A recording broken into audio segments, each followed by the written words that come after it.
Salut à toutes et à tous, bienvenue dans le podcast de Paris Basketball on Air. On est ravis de vous retrouver encore aujourd'hui pour un nouvel épisode. Le programme aujourd'hui, il est simple, on va revenir sur les 2 derniers matchs de Paris. Tout d'abord sur la défaite face à Denain de mardi dernier, puis on va enchaîner sur la belle victoire rassurante contre Antibes, c'était ce week-end. On dira aussi un mot du calendrier avec l'Assemblée Générale qui s'est passée aujourd'hui. Paris qui va avoir des matchs. Ça faisait longtemps qu'un calendrier n'était pas aussi fourni pour Paris. Ça fait plaisir. Pour cet épisode, nous sommes 3. Salut Lilian qui est toujours là. Salut. Salut Flavien. Et salut Samuel qui est de retour. Salut Flav, salut tout le monde. Voilà, avant de démarrer, on vous rappelle que vous pouvez toujours nous suivre sur nos réseaux sociaux, sur Twitter, @ParisB-8OnAir, sur Facebook, Paris Basketball on Air. Vous pouvez nous suivre aussi sur notre site parisbasketball-onair.fr, sur toutes les plateformes d'écoute pour l'émission. Et puis voilà, on va démarrer tranquillement. Paris Basketball on Air, saison 2, épisode 9. C'est parti. Yo yo yo, ici c'est ton book d'Andy pour Paris Basketball en Air. C'est là que ça se passe si tu veux l'actu, cousin. Si. Et on démarre du coup avec cette défaite rageante, on va dire ça comme ça, à Denain de mardi dernier. Une défaite 77-73.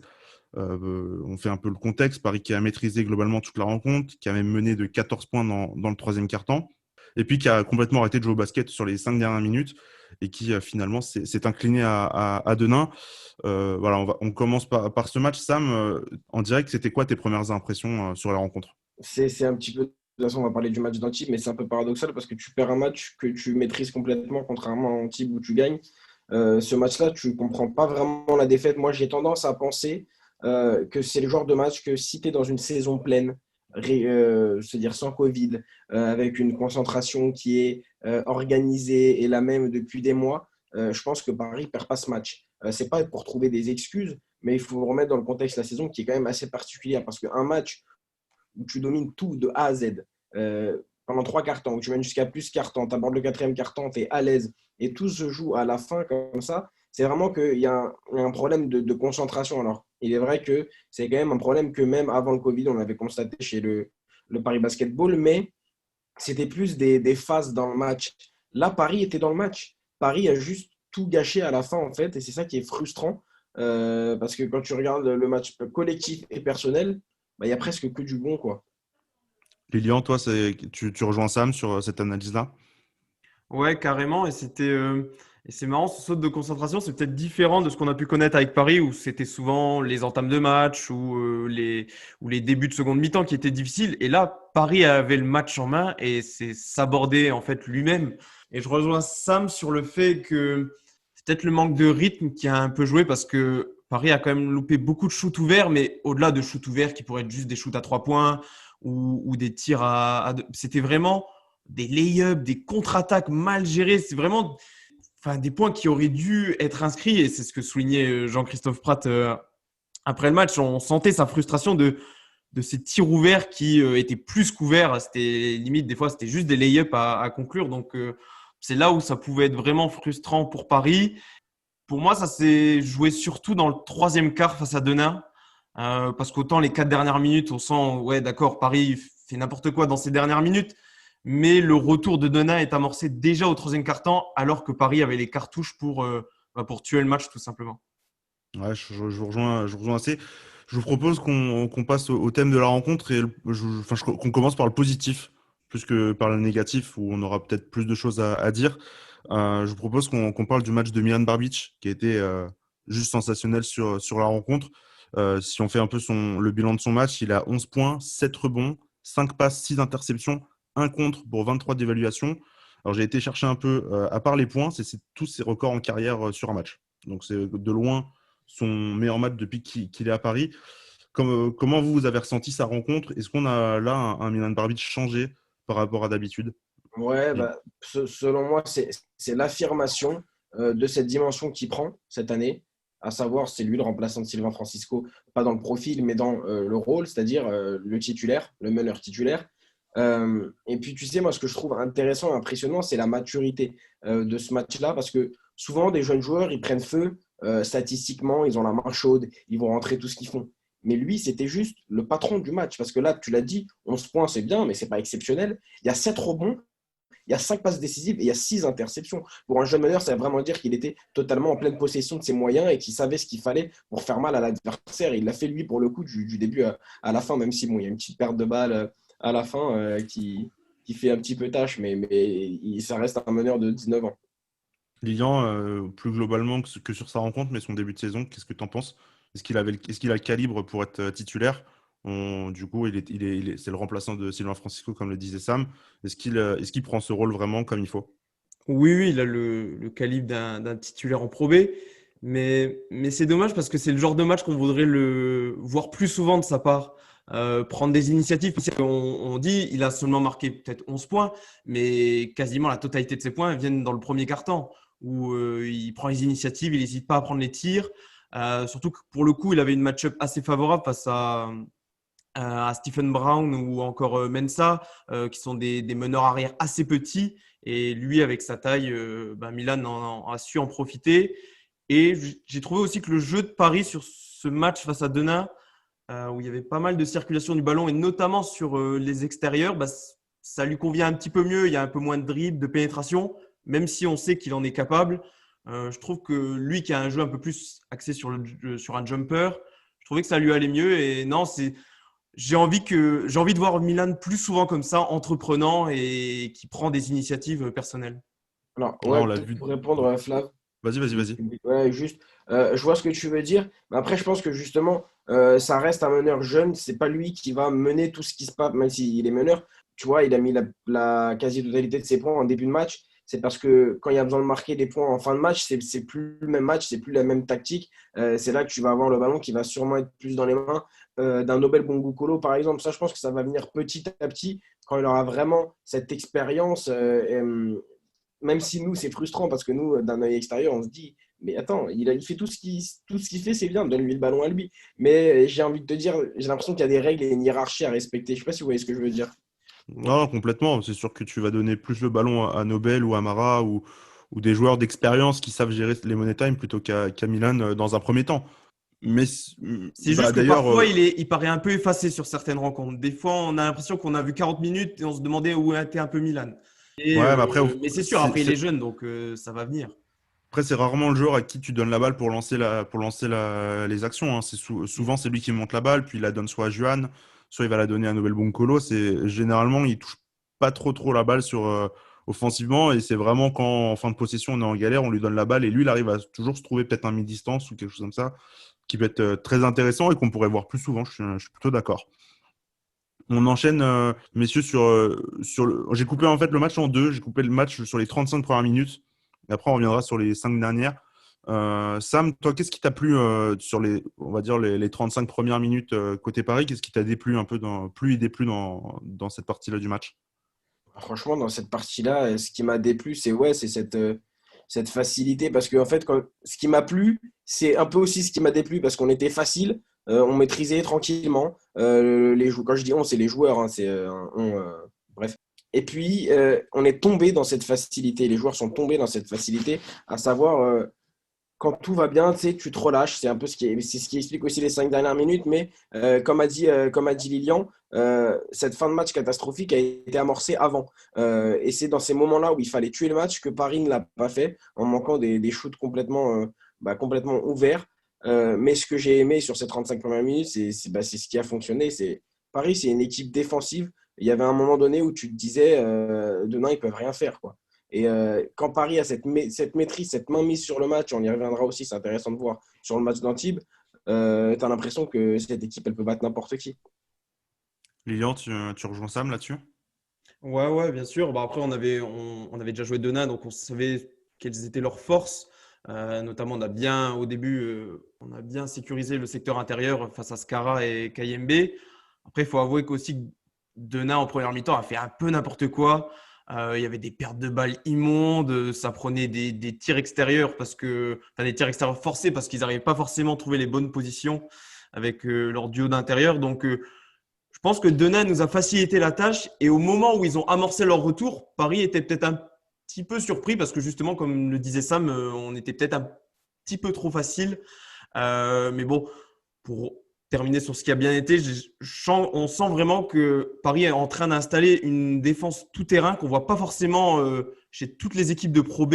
Et c'est intéressant on voit que Paris essaye d'amener ça sur quasiment l'intégralité du match. Et c'est très intéressant dans le sens où ça amène les équipes à jouer non plus les possessions sur 24 secondes, mais presque sur 16. Alors dès que la solution numéro 1 est un peu est effacée par Paris, après ça laisse plus trop de temps aux équipes adverses pour trouver une solution. Donc, non, voilà, c'est ça qui était aussi intéressant du côté de la défense de Paris. Moi, je trouve, je vais pas trop dans ton sens, justement. Je trouve que ça a été plutôt inefficace, la presse tout-terrain de Paris contre Denain. Je trouve En début de match, ça a que, bien marché, non? moi, je trouve que sur le global, toute la rencontre, tu as eu pas mal de. Alors, c'est vrai qu'en début de match, ça a bien marché. Et très vite après, il y a eu pas mal quand même de paniers faciles parce que tu te retrouves avec du 2 contre 1 dans ta moitié de terrain. C'est le risque aussi, Forcément, hein. c'est risqué. C'est le risque, mais c'est quelque chose que Paris avait très bien fait contre Denain en quart de finale des Leaders Cup parce qu'il manquait leurs deux meneurs, Stephen Brown et Missonnier. Mais je trouve que sur ce match-là, quand tu avais leur créateur qui était là, ils étaient beaucoup plus en difficulté et je trouve que c'est un truc ils ont pas su s'adapter dans la rencontre. Je trouve qu'ils ont donné beaucoup de paniers faciles sur ce secteur de jeu. Et peut-être que finalement, ils auraient peut-être dû pas forcément refaire des presses tout-terrain à chaque panier marqué, quoi. C'est peut-être un peu là où moi je trouve que Paris a pêché. Et aussi sur Sam, peut-être tu auras un mot là-dessus, sur les Ouais, contre-attaques parisiennes, où je trouve Paris s'est énormément précipité aussi et a perdu énormément de ballons. ouais, et ça, c'est un truc qu'on voit un petit peu. C'est peut-être la petite tâche de cette saison. C'est ouais, cette capacité à mal gérer les contre-attaques, à trop forcer les paniers, à trop aller jouer le défenseur, alors que il y a peut-être moyen de réfléchir plus avec plus de calme. Mais juste pour reprendre ce que tu disais, je suis un petit peu d'accord avec toi dans le sens où cette presse tout-terrain, elle marche bien dans le sens où elle fait perdre du temps à l'adversaire dans la construction de son attaque. C'est-à-dire que même s'ils arrivent à ressortir le ballon, ils se retrouvent avec un porteur de balle qui est environ sur la ligne de 3 points, qui attend que son équipe revienne à cause de la presse. Sauf qu'il y avait un mec en face qui s'appelait Anthony Racine. Lui, et s'il voulait, il attendait pas ses coéquipiers et il Il dégainait était plutôt directement. chaud. Et ouais, et c'est quelque chose qui est arrivé 2, 3 fois, c'est-à-dire que lui, il recevait la balle et il shootait, il attendait pas que les autres ils arrivent. Et donc c'est peut-être un peu ça qui a déstabilisé Paris. Ouais, surtout en début de match, Anthony Racine, je crois, il fait un 3 sur 2 ou 3 sur 3 dès le départ. Surtout qu'on le Et savait, en Leaders Cup aussi, il avait été chaud. bah oui, oui, oui, c'est un bon score de Pro B. Et si tu le laisses shooter, si tu le laisses un petit peu ouvert, ce serait comme Gauthier Denis, en fait. Si tu le laisses ouvert, bah forcément, à un moment, ça va rentrer, quoi. Ouais, il a permis à Denan de rester en vie dans le premier quart-temps, hein, parce que Ouais, clairement. c'est à ce moment-là où il prenait un peu l'eau et ses shoots notamment longue distance, ont fait du bien aux nordistes. Ouais, et puis après, derrière, Paris a pas trop su, enfin, du moins, dans le deuxième quart-temps, a pas trop su prendre l'avantage. Et ça s'est vraiment passé dans le troisième, où on sentait peut-être Paris, hein, comme tu disais, un peu trop facile, mais pour le coup, ils étaient vraiment au-dessus de leur adversaire, non? Ah oui, oui, Ouais, d'un non. point de vue, Ouais, au niveau des individualités, on le sentait un peu mieux. Et puis même au niveau de la profondeur du banc, avec quand tu as Valentin Chéry, et puis là, il y avait le retour d'Amara. Donc on sentait vraiment. Ouais, c'est dommage parce qu'on sentait Paris en maîtrise et ils se sont galvaudés tout seuls. Du coup, je propose qu'on passe sur les 5 dernières minutes. Peut-être le moment fâcheux du podcast. Voilà, Paris on disait, comptait 14 points d'avance dans le troisième et puis qui s'est écroulé. Et dans le Money Time, il n'a pas su gérer le Money Time. Voilà, est-ce que ce genre de performance, pour vous, est-ce qu'on a déjà vu, on a déjà vu Paris perdre des matchs, soit sur des lancers au buzzer, soit sur des choses comme ça. Est-ce que pour vous, ce genre de prestations dans le Money Time, c'est du déjà vu côté Paris? Et est-ce qu'il faut s'inquiéter? Mais en fait, pour moi, c'est juste aller trop vite. Comme je l'ai dit tout à l'heure, je pense que c'est pas un signe, c'est pas un signe annonciateur d'une quelconque difficulté à gérer les fins de match. Je pense que juste, il y a un contexte qui a fait que c'était compliqué à gérer mentalement et qu'en fait, comment ça s'explique? Tout simplement, selon moi, c'est que Paris a pas eu le temps de comprendre ce qui se passait. C'est-à-dire que Denain est revenu. Et en fait, ils se sont dit, je pense que mentalement, c'était en mode, OK, là, ils sont en train de revenir, il faut peut-être qu'on fasse gaffe. Et en fait, à trop réfléchir, tu as arrêté de jouer et de maîtriser le match. Et au final, Denain était crescendo quand Paris était en train de perdre la tête, quoi. Lilian, est-ce que c'est la jeunesse de Paris qui a provoqué un peu ça? Est-ce que là, justement, les joueurs expérimentés auraient pas dû même prendre le match à leur compte quand ça allait pas? Ouais, c'est possible, mais en même temps, mais j'y avais pas pensé comme ça, mais c'est vrai que quand ça me le dit, c'est vrai que ça a été même moi devant mon écran, je comprenais pas trop forcément ce qui se passait. On sentait vraiment les joueurs de Paris déboussolés. Et après, ouais, c'est difficile quand je pense qu'ils avaient la tête sous l'eau et ils n'ont pas réussi au moment où il fallait réagir, ils étaient un petit peu, ils étaient perdus, ils savaient plus trop comment faire. Et c'est vrai que Paris, au final, n'a pas souvent. On a eu souvent des fins de match serrés avec Paris, mais des fins de match où Paris était largement devant, enfin largement, avait une avance et devait la gérer, et au final, l'adversaire revient. Paris n'a pas forcément vécu tant que ça les saisons dernières. C'était plus Paris qui revenait au score et puis qui, Ah, pas force, qui sur les dernières minutes, arrivait ou non à en sortir vainqueur. Donc et puis, voilà, après en plus c'était à l'extérieur, premier match de l'année 2021. Bon, il y a quelques facteurs qui font qu'on peut expliquer ce choke, comme diraient les Américains. et puis aussi, juste pour conclure là-dessus, c'est compliqué dans un money time, tu sais, quand tu as l'habitude que. Enfin, quand c'est un mec qui a la main chaude, en l'occurrence, là, c'était Nobel qui répondait coup pour coup. Dès que tu arrives dans le moment où bah, c'est peut-être pas Nobel qui va avoir le ballon parce qu'il y a des fois où c'est pas lui qui l'a. Quand tu as un mec qui te porte depuis 3 minutes et que c'est à toi de faire les choses, c'est compliqué de gérer, je pense. Surtout quand bah, voilà, c'est justement cette carte de balle de Milan Barbic, on parlait de sa jeunesse malgré son match, et ça s'est illustré par ça à la fin du match. Ouais, moi, je rejoins un peu Lilian sur le fait que Paris a rarement été dans ces situations-là. Même, j'irais même plus loin. Je dirais que Paris a été dans ces situations-là l'année dernière, mais contre des équipes de plus faible calibre que Denain. Denain, c'est quand même là, cette année, en tout cas, une équipe qui vise au moins les playoffs. Cette année, là, ils sont troisième avec 5 victoires déjà et 2 défaites. Donc, ça montre quand même qu'ils veulent se mettre dans le top du classement. Je doute en fait que, tu vois, l'année dernière, on a eu des money time contre Quimper où Paris gagne, mais il y a eu Blois par exemple où Paris a perdu. Contre Vichy Clermont l'année dernière, Paris avait perdu à domicile. Contre Nancy, Paris avait perdu en prolongation à domicile aussi. Il y avait pas mal de matchs contre des grosses équipes où dans le Money Time, ça allait pas, alors que bah, dans des équipes contre lesquelles tu avais une avance largement confortable contre, je sais pas, il y avait eu Saint-Quentin l'année dernière par exemple, où ça s'était super bien passé à domicile. Bah, clairement, Paris avait bien fini. Je vous propose, messieurs, qu'on passe au match d'Antibes. C'était le match qui s'est déroulé samedi en fin d'après-midi.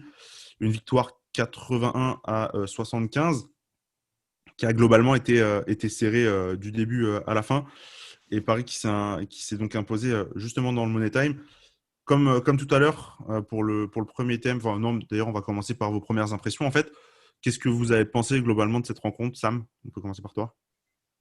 Alors, je sais que en conférence de presse, le coach et moi, on n'était pas vraiment d'accord, mais en fait, je me suis mal exprimé parce que, en fait, moi, j'ai dit, et c'est ce que vraiment je pense, c'est que je sentais que Paris avait la maîtrise. Alors, lui, évidemment, il ne l'a pas senti comme ça parce qu'un coach, quand il sent que son équipe n'applique pas les consignes, bah, pour lui, c'est pas de la maîtrise. Et c'est vrai que Paris, dans ce sens-là, n'a pas vraiment maîtrisé. Mais moi, sur tout le match, et Flavien, si tu commentes avec moi, je ne sais pas si tu as eu la même sensation, je n'ai jamais senti, même si Paris a été mené, Paris impuissant. Tu sais, des fois, tu regardes un match et tu te dis, non, non, mais ils vont revenir, ils vont faire. Il y a pas, tous les signaux étaient ouverts, le momentum, la mentalité.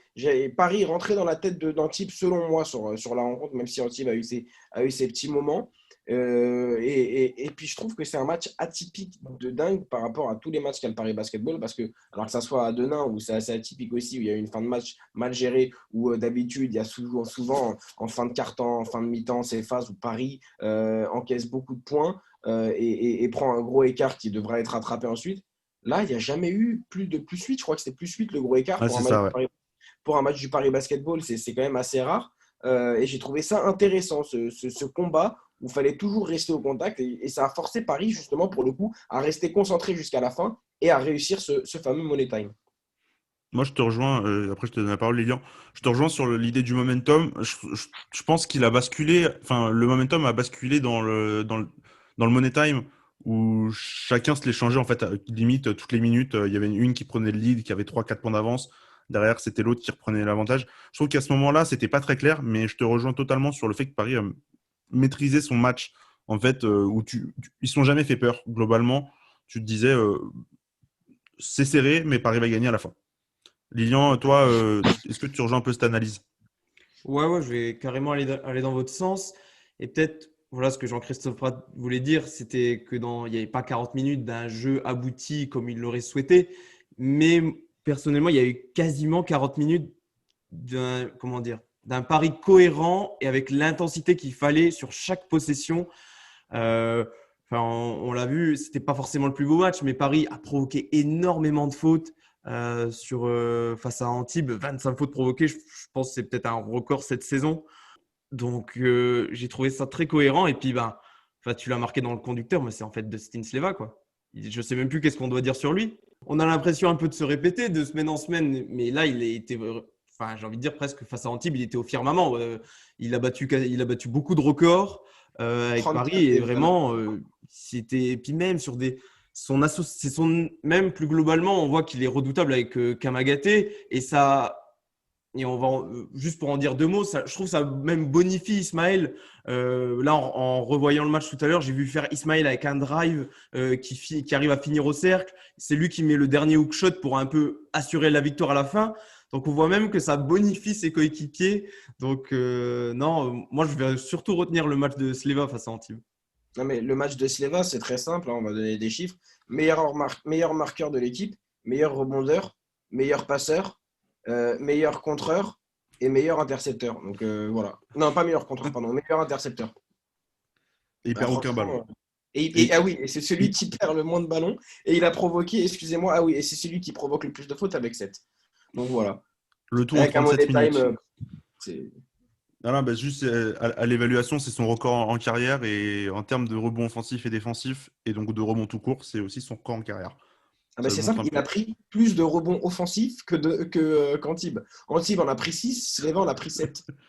Dont Mais après, on donne ses stats, mais c'est surtout, je trouve que ça a été en fin de match où, globalement, tout le match, je crois qu'à la mi-temps, il est en 15 points, 9 rebonds.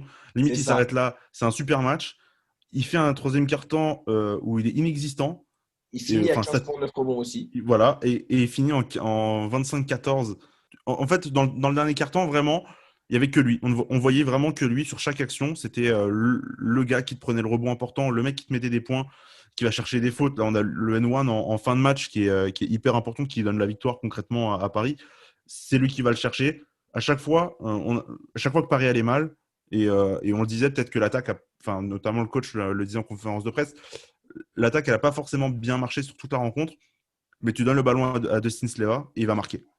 Non, mais c'est ce on en parlait en off de la fin, mais on en discutait peut-être avec Flavien, c'est qu'on a regretté face à Denain, justement, dans les moments où ça n'allait pas forcément, de pas donner la balle à Sleva. Et là, on l'a vu, dès que Paris était en difficulté, de temps en temps, Sleva, il disait « Donnez-moi la balle et je vais essayer de marquer ». Non, mais c'est ça que je voulais dire. Là, je suis en train de retrouver la feuille de match, si vous l'avez peut-être. Mais la première observation que je m'étais faite à la fin du match contre Denain, c'est purée, mais Sleva, il n'a pas joué tant que ça. Alors que c'est un mec. Il a pris que 4 tirs. Non, il joue pas beaucoup. Il a pris 4 tirs alors que 3 jours après, il en prend 15 de plus. Tu vois ce que je veux dire? Et puis, même outre les stats et ce qu'il fait physiquement sur le terrain, mentalement, c'est devenu un leader. On parlait de ce rôle, de ce nouveau rôle de capitaine, vice-capitaine.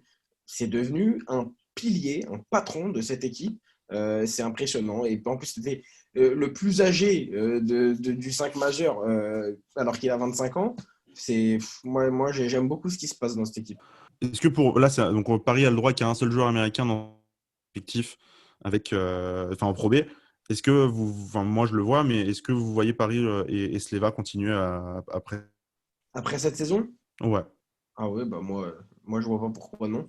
Il est là depuis le début, il est là depuis le day one d'Dustin Sleva. Il n'y a personne qui connaît mieux le club. Si en plus de ça, sportivement, ça va avec, il n'y a aucune raison de se séparer. Et on parle beaucoup du développement des jeunes, de Milan, de Juan, mais que dire de Sleva, quoi. Ça fait 3 ans qu'il est au club et même le coach n'arrête pas de louer ce fait qu'ils l'ont développé, vraiment qu'il a cette identité de Paris et que maintenant il se sent bien dans cette équipe. Donc ce serait dommage de s'en séparer alors que il est en train de totalement exploser. Moi, j'avais déjà pas trop de doute là-dessus non plus, mais c'est surtout, tu le dis, et tu parles d'identité. Le coach, qu'on parlait en conférence de presse d'après-match face à Antibes, où il dit il a l'identité Paris Basketball. Pour moi, à ce moment-là, limite, le contrat, en fait, il est déjà sur la table et il va rester oui. l'année prochaine. Le deuxième thème que j'avais noté, Lilian l'a un peu évoqué, c'était la capacité à aller chercher les fautes. Comme d'habitude, on sait que Paris va chercher beaucoup de fautes. Cette fois-ci, Paris a converti ses fautes en points parce que si je ne me trompe pas, ça a donné contre. 25 sur 28. Ouais, c'est 25 sur 28 au lancer franc, c'est ça. Un match où, limite, c'est quoi? C'est plus d'un tiers des points de Paris qui vient par des lancers francs. Ouais. Clairement, est-ce que Paris a gagné ce match parce qu'il a été efficace pour trouver des fautes? On a été c'est ce qu'a dit le coach déjà, donc je pense que c'est un élément de réponse qui est non négligeable. C'est pas Mais, faux. mais surtout, on est les premiers à dire quand ça coûte des points et que c'est une mauvaise chose. C'est à nous aussi de le dire quand ça marche, quoi. Parce que c'est intéressant, même si ça va déplaire aux haters de James Harden, mais des mecs qui sont capables d'aller te provoquer des fautes et te rapporter des points, ça peut faire gagner une équipe. Et quand Nobel Bongo Colo fait 9 sur 10 contre Denain, même si tu perds le match, bon voilà. Quand des mecs 7 sur 7 pour Sliva, 6 sur 6 pour Bongo Colo, 2 sur 2 pour Milan, c'est forcément intéressant. C'est forcément intéressant et c'est pas tout le monde qui a cette capacité. Moi, c'est quelque chose que j'aime bien chez Johan Bégarin notamment, même si on sait que sur la saison, il est un peu en dents de scie sur les lancers francs, mais c'est un élément non négligeable et très intéressant. Ouais, Lilian, je vais te donner la parole. On a vu pas mal Paris dans le bonus. Je sais pas, quasiment limite à la moitié de chaque carton. Paris avait à chaque fois les 5 fautes pour aller au lancer. Toi aussi, tu rejoins un peu Sam là-dessus. Est-ce que Paris a gagné grâce à ça? Ouais, à gagner, et c'est peut-être ce qui a payé au final en fin de match parce qu'Antibes a fait beaucoup d'erreurs dans les dernières minutes, des pertes de balles, des mauvais choix de tir. Et je pense que ça a été influencé par le fait que Paris a fait un véritable travail de ça pendant toute la rencontre. J'ai trouvé par rapport à Denain beaucoup plus de mouvements son ballon, et des écrans loin du ballon pour justement libérer les joueurs qui allaient le recevoir. Et, euh, et c'est ça. Et en plus, les Sharks sont restés plutôt en défense homme à homme. Donc, quand tu multiplies les écrans, quand tu drives quasiment sur chaque possession, forcément, l'adversaire, s'il essaye de rester avec toi, il va forcément être contraint de parfois faire des fautes. Et puis, ça fatigue. Forcément, tout au long d'un match, quand tu es obligé de faire 25 fautes, c'est que physiquement, l'adversaire, il commence à prendre le dessus sur toi. Donc, non, ça a fait la différence. Mais bon, on a déjà vu Paris provoquer autant de fautes dans un match. Mais là, ce qui fait la véritable différence, c'est la réussite et surtout de certains joueurs sur lesquels on a critiqué. Par exemple, Bégarin, voilà, comme l'a dit Sam, c'est souvent en dents de scie. Là, il fait 3 sur 4. Donc, tout de suite, ça change les choses. Ouais, tu parles de dimension physique. Ces deux équipes qui sont réputées limite pour être les plus athlétiques du championnat. Et Paris, moi, je trouve, a vraiment dominé dans ce secteur. Je ne sais pas ce que vous en pensez, mais donc il y a ces fautes-là, les 28, les 25 fautes dont on parle. Et pour moi, il y a la différence au rebond. Sam l'évoquait tout à l'heure. Paris qui a pris 10 rebonds de plus qu'Antibes, pour moi, c'est pas anodin. Et notamment sur les rebonds offensifs, c'est clairement à chaque fois, ça donne des deuxièmes chances en fait. Et même si Paris n'est pas hyper adroit, Paris a quand même des opportunités à chaque fois pour marquer. Déjà, c'est simple. Amara, il a pris 3 rebonds sur le match. Les 3, ils sont offensifs, par exemple. Tu vois. Mais même, et puis ça te montre quelque chose, hein. Déjà, on va rappeler le contexte. Antibes, on est en Pro B. Ils ont 5 joueurs au-dessus de 2,06 m. Un à 2,06 m et 4 de 2,08 m. C'est énorme, que ça soit Jean-Marc Pansa, que ça soit les frères K, etc. Je ne me rappelle plus des deux autres, bref. Et ça montre, et moi, ça a fait pour moi ressortir une autre performance brillante que j'aimerais évoquer juste sur ce match, celle de Johan Bégarin, le monstre athlétique que c'est. Franchement, mais il n'a pas eu peur, c'est ce qu'il a dit en conférence de presse. On savait que ça allait être physique. On a répondu présent. 13 points, 7 rebonds, 3 passes D, 2 interceptions. Enfin, il a été primordial physiquement, je trouve. Il a pesé vraiment. Et c'est vraiment une performance très intéressante de Juan sur ce match-là. Ouais, je suis assez d'accord. Tu es d'accord aussi, Lilian, là-dessus? Ouais, mais c'est ce qu'on soulevait la dernière fois. Souvent, quand l'équipe est bonne, Juan se met au diapason et tout de suite, bon, c'est souvent aussi le cas pour la plupart des jeunes, mais j'ai vraiment trouvé, c'est vraiment quand l'équipe a un bon élan que lui aussi arrive à se mettre dans le rythme et puis il a surtout, c'est quand justement Antibes a commis ses erreurs à la fin, lui avec sa vitesse, sa capacité à pousser le ballon très fort en attaque, il en a profité à merveille. Ouais, même à 3 points, on l'a vu plutôt adroit, plutôt à l'aise. Il y a un catch and shoot en fin de match là, qui est absolument primordial et qu'il arrive à mettre dedans, qui, je pense, doit lui faire beaucoup de bien, limite, pour la suite de la saison, tellement. bah, tellement on en parle, justement, c'est un garçon qui travaille beaucoup sur son tir, il le disait lui-même. Ça va lui faire du bien, je pense, ce genre de match où il termine à 2 sur 5 à 3 points. C'est largement au-dessus de ses standards habituels, on va dire, ou depuis le début de saison. Surtout que dans les 2 sur 5, il y en a 2, c'est des tentatives de milieu de terrain, buzzer beater. Donc en vrai, c'est bien. T'as raison en plus, c'est vrai. Non, non, donc bon, voilà, clairement un de ses meilleurs matchs cette saison. Et c'est un match où il n'a pas forcé, je trouve, où on lui a donné Exactement. le ballon. Et tous les ballons quasiment qu'il a eu à négocier ont été positifs pour l'équipe. Ça, on le souligne assez souvent, mais il a encore été très bon en défense sur la fin de match. À un moment, il détourne, ça compte, j'étais même surpris que ça compte pas comme un compte, mais il détourne un ballon. Ensuite, il en récupère un.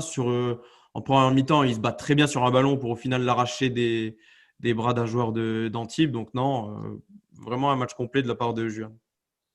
Moi, je vous propose qu'on enchaîne rapidement sur la fin de match et sur cette victoire. Pour vous, est-ce qu'elle va débloquer cette équipe?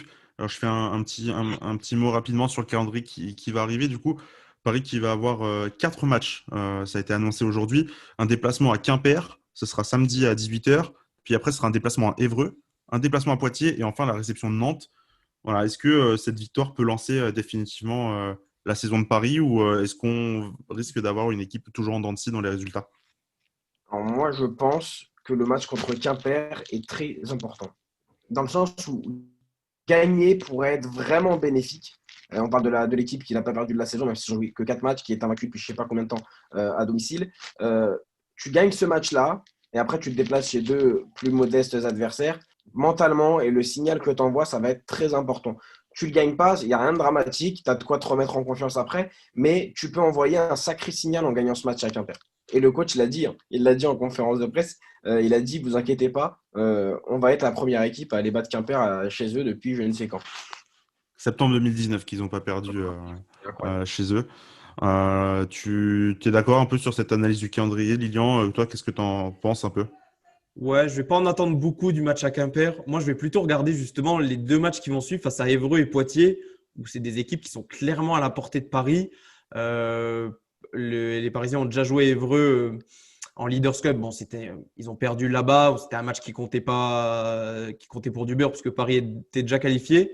Mais c'est surtout face à des équipes. En plus, bon, ce sera à l'extérieur, mais c'est des équipes face auxquelles Paris doit s'imposer. Bon, je pense notamment à Poitiers qui a enfin engrangé sa première victoire depuis encore plus longtemps que Un peut-être la an, série. quasiment un an. Voilà, bon, c'est quasiment la série d'invincibilité de Quimper. Donc non, je vais surtout attendre Paris face à ces 2 équipes prenables. Ouais, Quimper aussi, juste pour souligner qu'il va avoir un calendrier plutôt chargé. Eux, ils ont 5 matchs et les 3 prochains, c'est Paris. Ensuite, ils se déplacent à Blois et après, ils reçoivent Fos. Ah oui, d'accord. Voilà, donc il va y avoir du beau basket, je pense, chez eux et à Blois d'ici les prochaines semaines. Bon, il nous reste un peu de temps. On va juste peut-être dire un mot sur Gauthier Denis. Est-ce que, je pose cette question, on va avoir 4 matchs là, de plus, à faire 6 matchs en 6 semaines pour les Parisiens.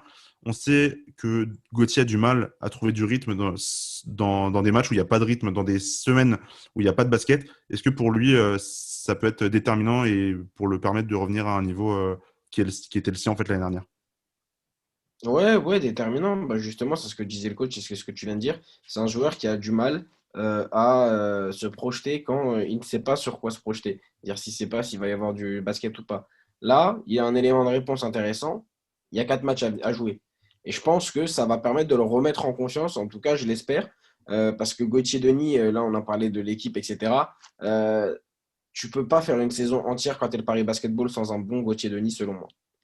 Ouais, et puis il faut souligner que c'est un profil de joueur particulier. Enfin, pas particulier forcément, mais c'est un shooter. Donc, c'est des joueurs qui ont besoin de rythme, d'enchaîner les matchs.